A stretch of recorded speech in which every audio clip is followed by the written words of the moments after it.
வணக்கம் and welcome to உணவே அமிர்தம். ஸோ இந்த ஒரு வாரம் முழுக்க ஹார்மோன் பேலன்ஸ் ஆக்கக்கூடிய உணவு வகைகளை பற்றி தான் பார்த்துட்டு வரோம். ஸோ இன்றைக்கும் ரொம்ப ஒரு ஸ்பெஷலான ஒரு டிஷ் இருக்குன்னு சொல்கிறாங்க. டாக்டர் வந்து ஒரு சஸ்பென்ஸ் மெயின்டைன் பண்ணிட்டு வராங்க. எனக்கும் ஆவலாக இருக்குது என்னன்னு தெரிஞ்சுக்கிறதுக்கு. கண்டிப்பாக உங்களுக்கும் அதே ஆவல் இருக்கும்னு நினைக்கிறேன். ஸோ வாங்க டாக்டர் கிட்டே கேட்டு தெரிஞ்சுக்கலாம். வணக்கம் டாக்டர். வணக்கம். ஸோ டாக்டர், நீங்கள் வந்து ஒரு சஸ்பென்ஸ் மெயின்டைன் பண்ணிட்டு இருக்கீங்க. இன்னைக்கு 3வது நாளான இன்னைக்கு என்ன நீங்கள் அந்த டிஷ்ன்றது வந்து கொஞ்சம் பிரேக் பண்ணிங்கன்னா நல்லாயிருக்கும். சஸ்பென்ஸ் ஒன்றும் இல்லை. இதில் என்ன அப்படின்னா, இதில் ஒரு மருந்து பொருள் நம்ம சேர்க்க போகிறோம். நெரிஞ்சில் விதை கேள்விப்பட்டிருக்கீங்களா? இல்லை டாக்டர், இது காட்டு பக்கம் அப்படி போயிட்டு இருக்கும்போது பார்த்தீங்கன்னா, செருப்பு போட்டிருந்தாலும் அதில் பக்கவாட்டில் ஒரு முள் மாதிரி வந்து குட்டும். அது நெரிஞ்சில் முள்னு பேர். அந்த நெரிஞ்சில் முள் எடுத்தாலும் சரி, அந்த மொத்த செடியுமே எடுத்தாலும் சரி, இந்த ஹார்மோன் இம்பேலன்ஸை சரிப்படுத்துறதுல மிக முக்கியமான செடி. பொதுவாக இது நாட்டு மருந்து கடைகளில் கிடைக்கக்கூடிய பொருள் தான். இதை அடிப்படையாக வச்சு ஒரு தேநீர் மாதிரி நம்ம செஞ்சு காட்ட போகிறோம். இந்த தேநீர் நெரிஞ்சில் முள் அல்லது நெரிஞ்சில் விதை தேநீர் அப்படின்னு சொல்லக்கூடிய இந்த தேநீர் மூலமாக இந்த ஹார்மோன் இம்பேலன்ஸை சரிப்படுத்தக்கூடிய தன்மை நம்ம கொடுக்க போகிறோம். இது சித்தர்கள் என்ன சொல்கிறாங்க அப்படின்னாச்சுன்னா, ஆண்களுக்கும் சரி பெண்களுக்கும் சரி, குறிப்பாக இந்த குழந்தை பேரின்மை அப்படிங்கிற நிலையை மாற்றுறதுக்குரிய ஆற்றல் இந்த நெரிஞ்சில் மொத்த செடிக்கே உண்டு, குறிப்பாக நெரிஞ்சில் விதைக்கும் உண்டு அப்படிங்கிறத சொல்கிறாங்க. பொதுவாக இந்த திருமணமாகி குழந்தை இல்லாமல் இருக்கிறவங்க, அல்லது போதுமான அளவுக்கு ஒரு ஈடுபாடு இல்லாமல் இயங்கிக்கிட்டு இருக்கிறவங்க, அந்த மாதிரிலாம் இருக்கிற நம்ம ஒரு சூழ்நிலையில் இந்த நெரிஞ்சில் குடிநீர் அல்லது நெரிஞ்சில் தேநீர் நம்ம குடித்தோம் அப்படின்னாச்சுன்னா அந்த தன்மையிலிருந்து மாறுறதுக்கான ஆற்றல் உண்டு.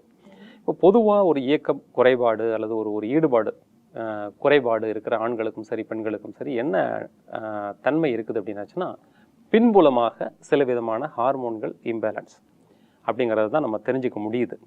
அந்த ஹார்மோன் இம்பேலன்ஸ் அப்படிங்கிறதெல்லாம் அந்த காலத்தில், சித்தர்கள் காலத்தில் தெரியாது. ஆனால் இதை எல்லாத்துக்கும் வேறு வேறு பெயர்களில் அவங்க சொல்கிறாங்க. அந்த பெயர்களில் சொல்லப்பட்ட அடிப்படையில் இந்த தேநீரை நம்ம இன்றைக்கி தயாரிக்க போகிறோம். இதில் சில விதமான பொருட்கள், ஜாதிக்காய், கிராம்பு, ஏலக்காய் மாதிரியான பொருட்கள் எல்லாம் போட்டு ஒரு தேநீர் மாதிரி ரெடி பண்ணிவிட்டு அதில் பனை வெல்லம் சேர்த்து குடிக்கிறதுனால இவ்வளவு நன்மைகளை நம்ம கொடுக்க போகிறோம். ஸோ இந்த தேநீர் அப்படின்றனாலே வந்து ஒரு டீ அப்படின்ற மாதிரி நம்ம சொல்லலாம். டீ வந்து ரொம்ப ஜாஸ்தியாக குடிக்கக்கூடாதுன்னு ஜென்ரலாக ஒரு ஒப்பீனியன் இருக்குது. பட் இந்த தேநீரை வந்து நம்ம டீ குடிக்கிற அதே கன்சிஸ்டன்சிக்கு மாற்றிக்கலாமா? தேநீர் பொறுத்த வரைக்கும் 2 வேளையிலிருந்து 3 வேளை வரைக்கும் கூட குடிக்கலாம். ஓகே. இது வந்து ஓரளவுக்கு ஒரு புத்துணர்ச்சி கொடுக்கும். அதே மாதிரி ஒரு திடீரென ஒரு உற்சாகம் உனக்கு தேவை அப்படின்னாச்சுன்னா அந்த டைமில் கூட இந்த தேநீர் குடிக்கலாம். இந்த தேநீருக்கு வேற என்ன ஸ்பெஷாலிட்டி எல்லாம் இருக்கு டாக்டர்?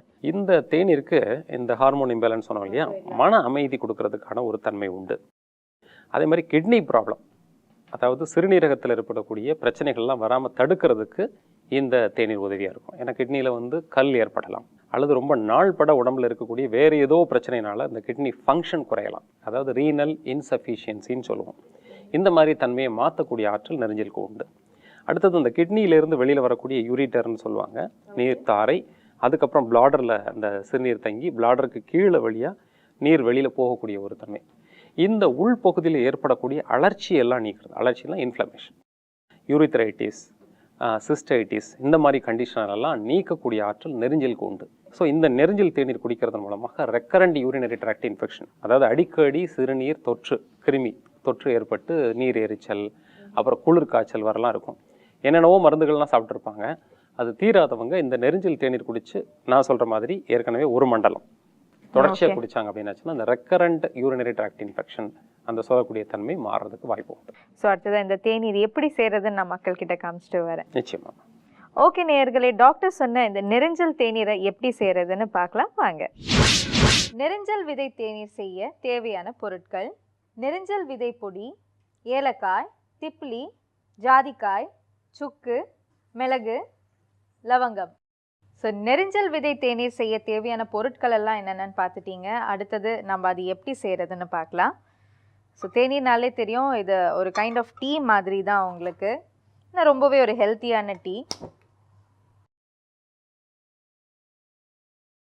கொஞ்சம் தண்ணி சேர்த்துக்கோங்க. ஸோ இதோட இன்க்ரீடியன்ட்ஸ் எல்லாமே வந்து ஒரு பர்டிகுலர் ரேஷியோவில் தான் நீங்கள் சேர்த்துக்கணும். நெரிஞ்சல் விதை இல்லைனாலும் நீங்கள் நெரிஞ்சல் விதையோட பொடி கூட நீங்கள் சேர்த்துக்கலாம். ஸோ இப்போ என் கையில் நெரிஞ்சல் விதை பொடி இருக்குது,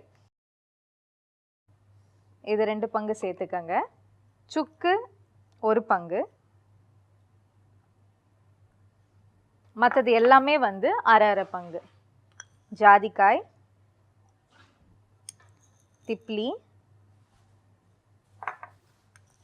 லவங்கம், மிளகு, அப்புறம் ஏலக்காய் வந்து நீங்கள் நசுக்கி போடலாம், இல்லைன்னா இப்படி பிரித்து கூட போட்டுடலாம். ஸோ நம்ம எல்லா இன்க்ரீடியன்ஸும் வந்து இதில் சேர்த்துட்டோம். ஸோ இது எல்லாமே நல்லா மிக்ஸ் பண்ணிடலாம்.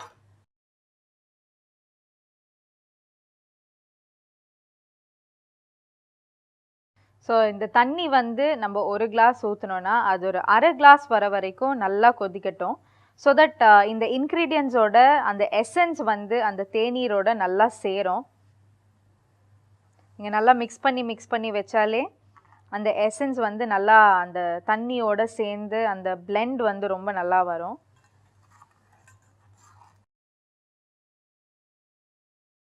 ஸோ நெரிஞ்சல் விதை தேநீர் வந்து இங்கே ரெடி ஆயிடுச்சு. சூடும் கொஞ்சம் கம்மியாயிடுச்சு. இது இப்போ நம்ம ஃபில்டர் பண்ணிடலாம்.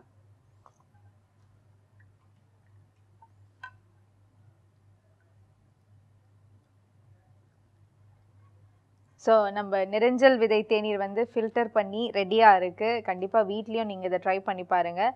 ஹார்மோன் ப்ராப்ளம்ஸ்லேருந்து நிறைய பிரச்சனைகள்லேருந்து எல்லாமே வந்து தீர்வு கிடைக்கிற ஒரு சூப்பர்பான தேநீர் இது. கண்டிப்பாக வீட்டில் ட்ரை பண்ணுங்கள். நெரிஞ்சல் தேநீர் எப்படி செய்கிறதுன்னு பார்த்தீங்க. ஸோ ரொம்பவே ஒரு சிம்பிளான ஒரு தேநீர். அண்ட் அது மட்டும் இல்லை, டாக்டர் சொன்ன மாதிரி 3 வேளை கூட நீங்கள் குடிக்கலாம். கண்டிப்பாக வீட்டில் ட்ரை பண்ணுங்கள். அடுத்ததாக வந்து நம்ம நேயர்கள் கடிதம் எழுதியிருக்காங்க. அதுலேருந்து 2 கேள்விகள் நான் எடுத்திருக்கேன். ஸோ டாக்டர் கிட்டே கேட்கலாம். டாக்டர் பிருந்தா சென்னையிலேருந்து எழுதியிருக்காங்க. அவங்களுக்கு வந்து டான்சிலைட்டிஸ் ப்ராப்ளம் இருக்கா, அந்த டான்சில்ஸ் ப்ராப்ளம்லேருந்து விடுபட ஏதாவது மருத்துவ முறை இருக்கான்னு கேட்குறாங்க. இது நிறைய பேருக்கு வர்றதுக்கான அறிகுறிகள் இப்போ இருக்குது. இதுலேருந்து விடுபடுறதுக்கு என்னன்னா, வாய் தூய்மையாக வச்சுருக்கிறது முதல் பாயிண்ட்டு. அதாவது இந்த பல் தேய்க்கிறதுக்கு பயன்படுத்தக்கூடிய அந்த கெமிக்கல் சேர்ந்த வேதிப்பொருள் சேர்ந்த அந்த டூத் பேஸ்ட்டை முதல்ல நீக்கணும். டான்சிலைட்டிஸ் வராமல் இருக்கணும் அப்படின்னாச்சுன்னா இயற்கையான மூலிகை பொருளால் ஆன பல் பொடியை பயன்படுத்துறது ஃபஸ்ட்டு. ஓகே. அதே மாதிரி திரிபலாச்சூரணம்னு சித்த மருந்து கடையில் கிடைக்கும். அதை வச்சே பல் தேய்க்கலாம். அதை வச்சு வாய் கொப்பளிக்கிறதுக்கான ஒரு கஷாயமும் செஞ்சுக்கலாம். 1 ஸ்பூன் பொடி போட்டு தண்ணியில் போட்டு கொஞ்சம் நல்லா கொதிக்க வச்சு அதை வடிகட்டிட்டு அந்த திரிபலாச்சூரணத்தை வாயில் வச்சுருந்து உரசிக்கிட்டே இருந்துட்டு தொண்டை வரைக்கும் வச்சுருந்து கொப்பளிக்கிறது. இது வாய் தூய்மைக்கு உதவியாக இருக்கும். வாயில் ஏதாவது ஒரு இடத்துல தூய்மை இல்லாத நிலை இருந்ததுன்னா அந்த டான்சில் என்லார்ஜ் ஆகும். டான்சில் என்லார்ஜ் ஆகிறது அப்படிங்கிறது வந்து வாயிலிருந்து உள்ளே போகக்கூடிய உணவுகளில் இருக்கக்கூடிய கிருமிகளோ இருக்கக்கூடிய நஞ்சுகளையோ முழுமையாக நீக்கிறது தான் அதனுடைய வேலையே. அதனால் வாய் தூய்மை வச்சுட்ருக்கிறது அந்த டான்சிலைட்டிஸ் அல்லது டான்சில்லார் என்லார்ஜ்மெண்ட் அப்படிங்கிறத நீக்கிறதுக்கு ஒரு வழியாக இருக்கும். ஃபஸ்ட்டு அந்த வீக்கத்தை கரைக்கிறதுக்கு ரொம்ப எளிய முறையில் என்னென்னா பூண்டு சாறும் தேனும் கலந்துக்கிறது. அந்த பூண்டுலேருந்து சாறு எடுக்கிறதுக்கு எப்படின்னு நம்ம ஒரு நிகழ்ச்சியில் சொல்லியிருக்கோம். இருந்தாலும் மறுபடியும் நம்ம சொல்கிறேன். பூண்டு நல்ல பேஸ்ட் மாதிரி ஆக்கிக்கிட்டு வெள்ளை துணியில் தடவணும். லேசாக நெருப்பில் காட்டினாச்சுன்னா அப்படியே அதுலேருந்து சாறு வர ஆரம்பிச்சிடும். அதை அப்படியே புழிஞ்சு சாறு மாதிரி எடுத்துகிட்டு அதுக்கு சம அளவு தேன் கலந்து வச்சுக்கலாம் கொஞ்ச நாளைக்கு. அதை ஒரு சின்ன ஒரு குச்சியில் நுனியில் துணி சுற்றி அதில் முக்கிட்டு தொண்டையில் தடவணும். அந்த பூண்டு தேனை தொண்டையில் தடவுறதும் துளசி மிளகு கஷாயம் தினசரி குடிச்சிட்டு வர்றதும் இந்த நிலையிலிருந்து விடுபடுறதுக்கு உதவியாக இருக்கும். ரொம்ப எளிமையான முறை தான், இதை செஞ்சு பார்க்கலாம். அடுத்ததாக சிவகுமார் தேனியிலேருந்து எழுதியிருக்காங்க. டாக்டர், அவங்க ஒரு ஹார்ட் பேஷண்ட். ஸோ ஆயிலெலாம் வந்து கொஞ்சம் லெஸ் பண்ண சொல்லியிருக்காங்களா. அதே மாதிரி நிறைய பேர் வந்து ஆலிவ் ஆயில் வந்து யூஸ் பண்ணுங்கன்னு அட்வைஸ் பண்ணுறாங்க. ஸோ அது எந்த அளவுக்கு உண்மை, அப்படி யூஸ் பண்ணலாமான்னு கேட்டு எழுதியிருக்காங்க. பொதுவாக நாம் சொல்லக்கூடிய விஷயங்கள் என்ன அப்படின்னாச்சுன்னா, இதய நோயாளிகள் இந்த எண்ணெயை பார்த்தே பயப்படுறாங்க. முறையான அந்த எண்ணெய் பயன்பாடு அப்படிங்கிறது வந்து இதய நோய்கள்லேருந்து விடுபடுறதுக்கு உதவியாக இருக்கும் அப்படிங்கிறத நாம் சொல்லக்கூடிய கருத்து. இவங்க ஆலிவ் ஆயிலை பற்றி எழுதியிருக்காங்க. ஆனால் நம்ம ஊர், அவர் தேனியிலேருந்து தான் எழுதுறாரு, நம்ம ஊருக்காரர் தான். அதாவது எங்கேயோ ஃபாரினில் எங்கேயோ செட்டில் ஆகலை. இங்கே இருக்கக்கூடிய எண்ணெய் தான் அவருடைய இதயத்தை பலப்படுத்தும். முதல்ல நம்ம தெரிஞ்சுக்கிறது. அதுக்காக ஆலிவ் எண்ணெய் வந்து நம்ம மோசமான எண்ணெய் நான் சொல்லலை. நல்லெண்ணெய், தேங்காய் எண்ணெய், நம்ம ஊரில் இருக்கக்கூடிய கடலை எண்ணெய், இந்த 3 எண்ணெய்களுமே இதயத்தை ஒரு பாதுகாப்பாக வைத்திருக்கக்கூடிய எண்ணெய்கள். அதில் நல்லெண்ணெய் வழக்கமாக பயன்படுத்துகிறதும், தேங்காய் பால் தேங்காய் எண்ணெயை நம்ம பயன்படுத்துகிறதும், கடலை எண்ணெய் பயன்படுத்துகிறதும் வந்து ரொம்ப நல்லது.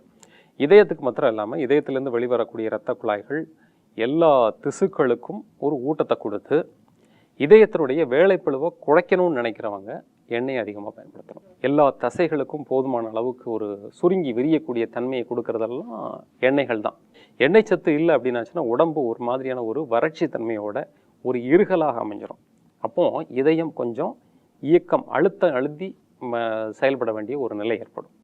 ஒரு கண்ணுக்கு தெரியாமல் ஒரு சூட்சுமமாக நுட்பமாக ஒரு இதயத்துக்கு ஒரு வேலைப்பளு கூடாக கொடுக்குறோம். அதனால் எண்ணெய் போதுமான அளவுக்கு எடுக்கிறதன் மூலமாக இதயத்தை அவர்கள் பாதுகாத்து கொள்ளலாம். ஆலிவ் எண்ணெய் நல்ல எண்ணெய் தான், தப்பு இல்லை. ஆனால் அதை விட சிறந்த எண்ணெயாக நம்ம ஊரில் இருக்கக்கூடிய நல்லெண்ணெயும் தேங்காய் எண்ணெயும் தான். Thank you so much doctor. நாளைக்கு நம்ம நிகழ்ச்சியில் தொடர்ந்து பேசலாம். நன்றிம்மா. ஓகே நேயர்களே, இன்னைக்கு நிறைஞ்சல் தேநீர் எப்படி செய்யறதுன்னு பார்த்தீங்க. நாளைக்கும் ஹார்மோன் பேலன்ஸ் ஆக்கக்கூடிய வேறொரு ஃபுட் ஐட்டமோட உங்களை மீட் பண்ணுறேன். அது வரைக்கும் இட்ஸ் பாய் ஃப்ரம் உணவே அமிர்தம் டீம்.